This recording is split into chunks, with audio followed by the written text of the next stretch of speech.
Zee 24 तास एक पाऊल पुढे। दिल्लीतल्या चिमुरडीवर झालेल्या बलात्कारानंतर आंदोलन अजूनही सुरू आहे। लोकांमध्ये आक्रोश आहे। 7 रेस्कोर्स रोड इथल्या पंतप्रधानांच्या निवासस्थानाबाहेर आंदोलन सुरू असताना बळजबरीने आंदोलकांना हटवलं जात आहे।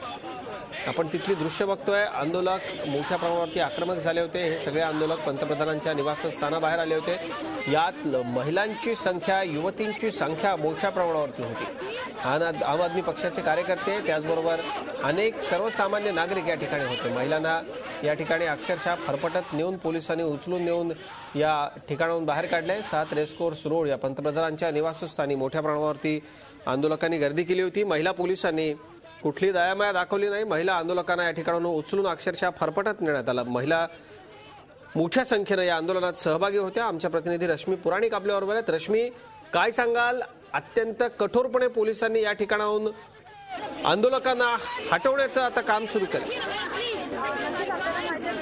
गेल्या वेळेस पण जेव्हा आंदोलन झालं होतं तेव्हा इंडिया गेटच्या परिसरात मोठ्या प्रमाणावर आंदोलनकर्त्यांनी धडक केली होती आणि तिथे मोठ्या प्रमाणावर आंदोलन झालेलं होतं। पण कालपासून कॅनॉट प्लेस किंवा इंडिया गेटच्या परिसरात धारा 144 लागू झाल्यामुळे आंदोलनकर्त्यांनी पोलीस हेडक्वार्टर्स असतील आणि संध्याकाळी आता पीएमच्या घरावर जोरदार आंदोलनाला सुरुवात केली।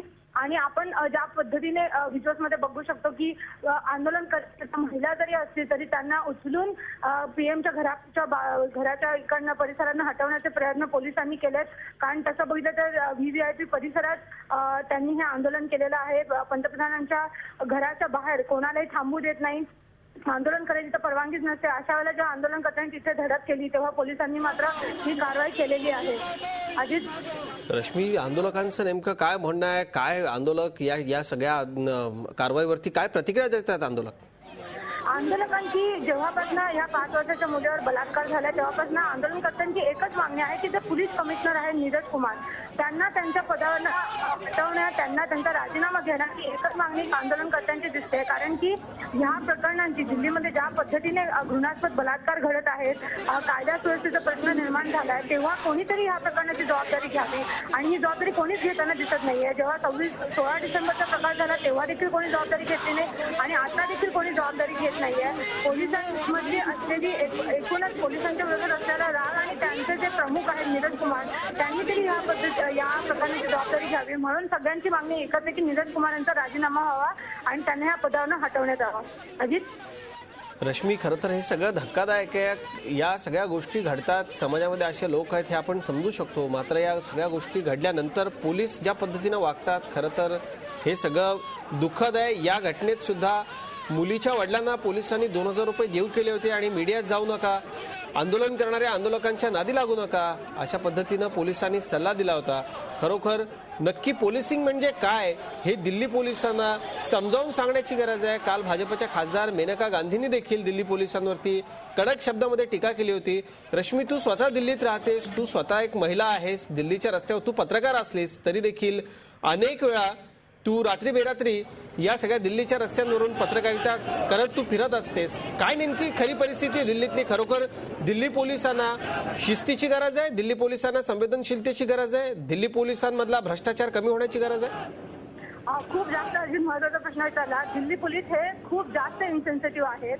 कारण अनेक वेळा अशी तुमच्या समोर प्रकरणं घडत असतात जेव्हा महिलांशी वागण्याचं साधं तुम्ही जाऊन त्यांच्याशी बोललं तरी सौजन्य नसतं। महिलांशी कसं वागायचं, महिलांसाठी दिल्ली असुरक्षित आहेच। म्हणजे तुमच्याशी छेडखानी होते, तुम्हाला कुठल्याही भाषेत असभ्य भाषेत बोललं जातं, हातवारे केले जातात, ह्या तर खूप नॉर्मल रेग्युलर गोष्टी आहेत, त्यामध्ये काहीच नाहीये। पण इतरही अनेक गोष्टी होतच असतात, परंतु दिल्ली पोलिसांमध्ये कधीच हा ॲटिट्यूड दिसलेला नाहीये की आपण कठोर कारवाई करावी आणि लोकांना कुठेतरी असं वाटावं की खरंच आम्ही आहोत, तुमच्या बाजूने आहोत। दिल्लीमध्ये अनेक व्हीव्हीआयपी राहतात, या व्हीव्हीआयपीचं संरक्षण देणं हे जणू काही यांचं आद्य कर्तव्य आहे, असंच पोलिसांचं नेहमी वागणूक असते। जर गेल्या 2 दिवसाची आपण दिल्लीची परिस्थिती बघितली, सुशील कुमार शिंदे असेल, सोनिया गांधी असतील, शीला दीक्षित असेल, यांच्या घराच्या बाहेर इतका मोठ्या प्रमाणात पोलीस फोर्स उभा होता। म्हणजे जेव्हा दिल्लीचे सामान्य नागरिक त्रस्त आहेत, लहान मुली असो, 23 वर्षाची तरुणी असो, कुठल्याही महिलेला सोडलं जात नाही, छोट्या मुलींना मुलींना सोडलं जात नाही, बलात्कार होत आहे आणि दिल्ली पोलीस फक्त बसून राहतात. म्हणजे पैसे तर खातातच. या प्रकरणामध्ये तर त्यांनी पैसे दिले की तुम्ही तोंड उघडू नका. ही पोलिसांची अवस्था आहे. जर पोलिसांना स्वतःचं पहिलं आपली ड्युटी काय हे समजत नसेल तर अर्थातच लोकांना रस्त्यावर यावंच लागणार. आणि सगळ्यात दुःखद बातमी ही असते की कुठलीही घटना झाल्यावर कोणीतरी नैतिक जबाबदारी घेणं गरजेचं असतं.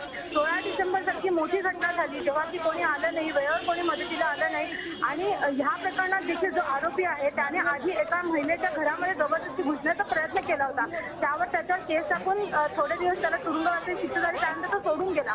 या प्रकरणात देखील 15 तारखेला तक्रार झाल्यानंतर 2 दिवस पोलिसांनी काहीच केलं नाही.